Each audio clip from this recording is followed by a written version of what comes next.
ناظرین، کیا آپ نے کبھی سوچا ہے کہ کائنات کے رازوں کا آغاز کیسے ہوا؟ دیکھیے کیسے ایک صحابی کے تجسس نے علم کے دروازے کھولے اور کائنات کے بڑے راز کو افشا کیا۔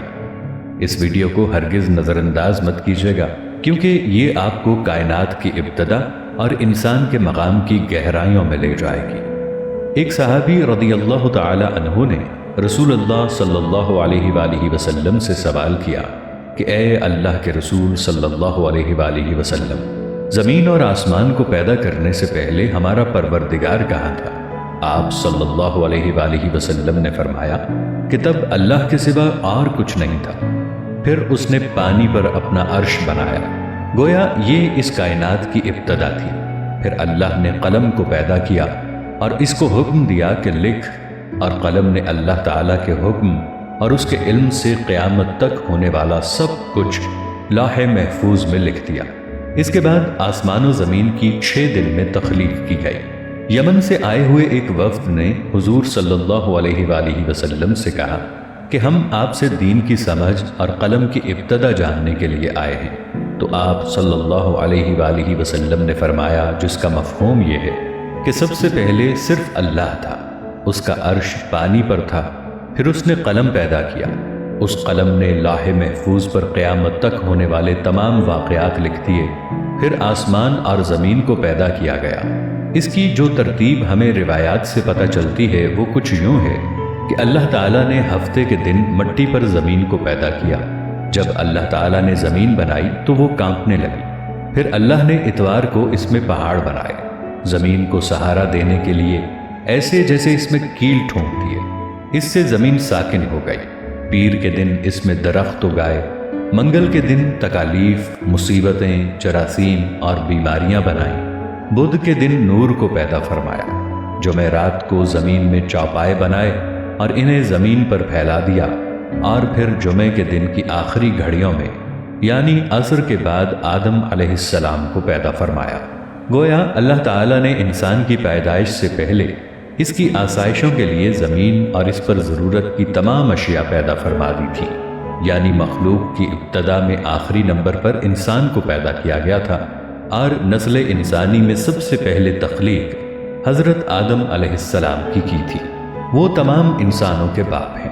انسانوں کی پیدائش سے پہلے فرشتوں اور جنوں کی تخلیق بھی ہو چکی تھی۔ فرشتے اللہ کی وہ مخلوق ہیں جن کا اصل ٹھکانہ آسمان ہے، اور وہ زمین والوں کے لیے استغفار کرتے ہیں۔ فرشتوں کو نور سے پیدا کیا گیا ہے، جبکہ جنوں کی پیدائش آگ سے کی گئی ہے، اور انسانوں کی تخلیق مٹی سے ہوئی ہے۔ ابلیس جو کہ شیطان ہے، وہ فرشتوں میں سے نہیں بلکہ جنوں میں سے تھا، اور اس کی تخلیق بھی آگ سے کی گئی۔ کچھ روایات سے پتہ چلتا ہے کہ آدم علیہ السلام سے 2000 سال پہلے جنات پیدا کیے گئے۔ جب وہ فتنے فساد میں حد سے بڑھ گئے تو اللہ تعالیٰ نے اس فساد کو ختم کرنے کے لیے آسمانوں سے فرشتوں کی فوج بھیجی۔ زمین پر جنوں اور فرشتوں کے درمیان ایک خوفناک جنگ ہوئی، جس کے نتیجے میں ابلیس کے والدین سمیت زیادہ تر شرپسند مارے گئے۔ کچھ سمندر پار دور دراز جزائر میں جا چھپے، جبکہ نیک جنوں نے غاروں میں پناہ لے لی۔ اس وقت ابلیس کم سن تھا اور اس تباہی پر ایک میدان میں کھڑا زار و قطار رو رہا تھا۔ اس کے ارد گرد جنات کی لاشوں کے ڈھیر پڑے تھے۔ فرشتوں کا کام ختم ہو چکا تھا۔ وہ آسمان پر اڑتے ہوئے واپس جا رہے تھے کہ اچانک فرشتوں کے ایک گروپ نے ابلیس کو روتے دیکھا تو زمین پر اتر آئے۔ وہ نہایت حسین و جمیل تھا اور چہرے سے معصومیت بھی ٹپکتی تھی۔ انہیں اس پر ترس آ گیا، چنانچہ ان رحم دل فرشتوں نے حضرت جبرائیل علیہ السلام کے ذریعے اللہ تعالیٰ سے اسے ساتھ لے جانے کی اجازت طلب کی، اور پھر اللہ کی رضا سے اسے گود میں لے کر پہلے آسمان پر اتر گئے۔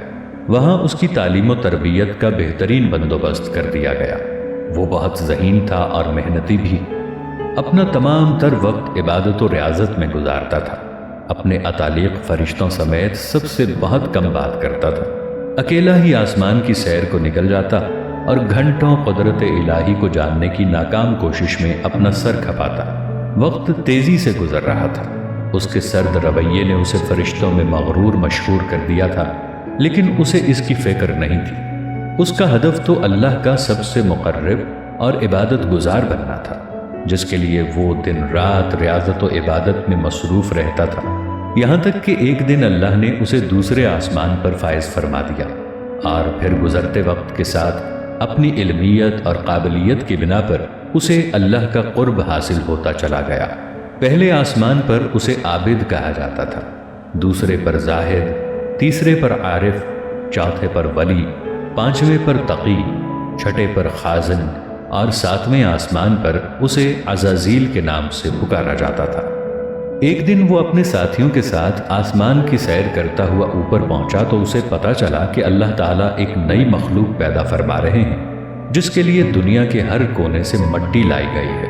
علامہ ابن کثیر رحمۃ اللہ علیہ لکھتے ہیں کہ اللہ عز و جل نے آدم علیہ السلام کے پتلے کو اپنے دست قدرت سے پیدا فرمایا اور یہ بغیر روح کے 40 سال تک اسی طرح پڑا رہا۔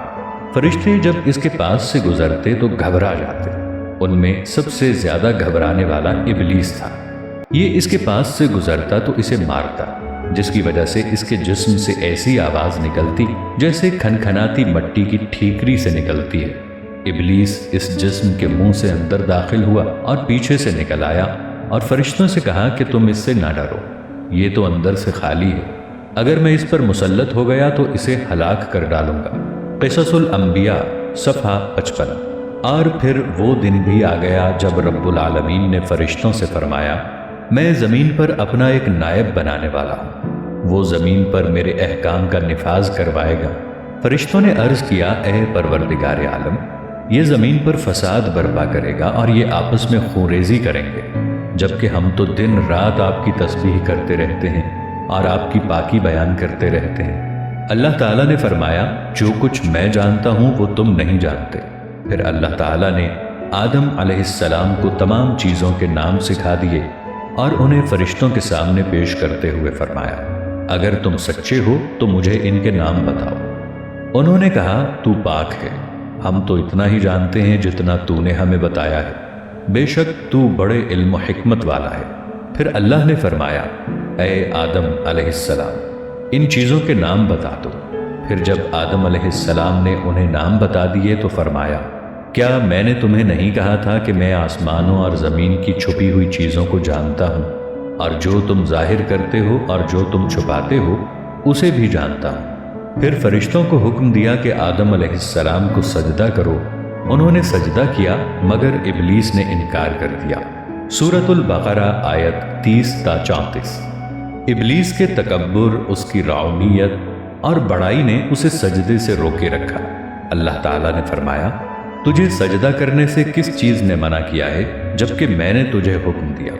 وہ بولا، میں اس سے بہتر ہوں کہ تو نے مجھے آگ سے بنایا اور اسے مٹی سے بنایا ہے۔ سورۃ الاعراف آیت 12۔ میں ایسا نہیں کہ اس انسان کو سجدہ کروں جسے تو نے سڑے ہوئے کھنکھناتے گارے سے پیدا کیا ہے۔ اللہ نے فرمایا، اب تو یہاں سے نکل جا کیونکہ تو مردود ہو گیا ہے اور قیامت تک تجھ پر میری پھٹکار ہے۔ شیطان نے کہا، اے میرے رب، مجھے روز محشر تک کی مہلت دے دے۔ فرمایا، جا، میں نے تجھے معین وقت تک کے لیے مہلت دی۔ پھر شیطان نے کہا، مجھے تیری عزت کی قسم، میں ان سب کو یقیناً بہکاؤں گا۔ سورۃ الحجر آیت 33 تا 39۔ میں ان پر حملہ کروں گا، ان کے آگے سے بھی اور پیچھے سے بھی، ان کے دائیں سے بھی بائیں سے بھی، اور آپ ان میں سے اکثر کو شکر گزار نہیں پائیں گے۔ اللہ تعالیٰ نے فرمایا کہ یہاں سے ذلیل و خوار ہو کر نکل جاؤ، ان میں سے جو شخص تیرا کہا مانے گا میں ان سب سے جہنم کو بھر دوں گا۔ سورۃ الاعراف آیت 17 اور 18۔ اور یوں بارگاہ خداوندی سے دھتکارے جانے کے بعد شیطان عزازیل سے ابلیس بن گیا۔ اپنے غرور و تکبر اور رونت کی بنا پر اس کی ہزاروں سال کی عبادت و ریاضت ضائع ہو گئی اور اسے عرش سے فرش پر پٹخ دیا گیا۔ اسے اس وقت حضرت انسان کا کھلا دشمن قرار دے کر لعنت اللہ علی شیطانہم کے لقب سے نوازا گیا۔ قرآن پاک میں 88 بار شیطان اور 11 بار ابلیس کے نام سے اس کا ذکر کر کے انسانوں کو اس سے دور رہنے اور اس کے شر سے بچنے کا حکم دیا گیا۔ باری تعالیٰ نے 1,24,000 پیغمبروں کو دنیا میں مبعوث فرما کر قوموں کو اس کے مکر و فریب سے بچنے کی تلقین فرمائی۔ زمین پر جانے سے پہلے اس نے اللہ سے 4 چیزوں کی اجازت طلب کی۔ 1 تا قیامت موت سے مہلت، نمبر 2 اہل زمین کو بہکانے کی قوت، نمبر 3 حیت تبدیل کرنے کی صلاحیت، نمبر 4 اولاد کثیر اور ان کی طویل عمریں۔ اللہ تعالیٰ نے فرمایا، جا تجھے اجازت ہے، لیکن میرے نیک بندے تیرے فریب میں نہیں آئیں گے، اور جس نے تیرا ساتھ دیا میں تجھ سے اور ان سب سے جہنم کو بھر دوں گا۔ سورہ بنی اسرائیل آیت 61 تا 63۔ اب اس کا کام آسان ہو گیا تھا۔ شیطان جانتا تھا انسان اشرف المخلوقات ہے، لیکن وہ جانتا تھا کہ وہ کس حد تک نفس کا پجاری بھی ہے، گو کہ اسے اس بات کا اختیار نہیں تھا کہ وہ انسان کے اجسام پر قابض ہو کر ان سے بالجبر بدی کے کام کرائے، مگر وہ باخبر بھی تھا کہ وہ نفس امارہ کو اپنی وسوسہ اندازیوں کے چنگل میں پھنسا کر انسانوں کو برائیوں پر آمادہ کر سکتا ہے۔ اس نے یہی طریقہ کار آزمایا۔ ناظرین، اس واقعے سے ہمیں یہ سبق ملتا ہے کہ علم کی طلب اور ایمان کی مضبوطی ہمیں اللہ کی مخلوق کی حقیقت تک پہنچا سکتی ہے۔ یہ ویڈیو ہمیں بتاتی ہے کہ کیسے ہر چیز کی ایک مقررہ جگہ اور وقت ہے، اور اللہ کی حکمت ہر چیز میں موجود ہے۔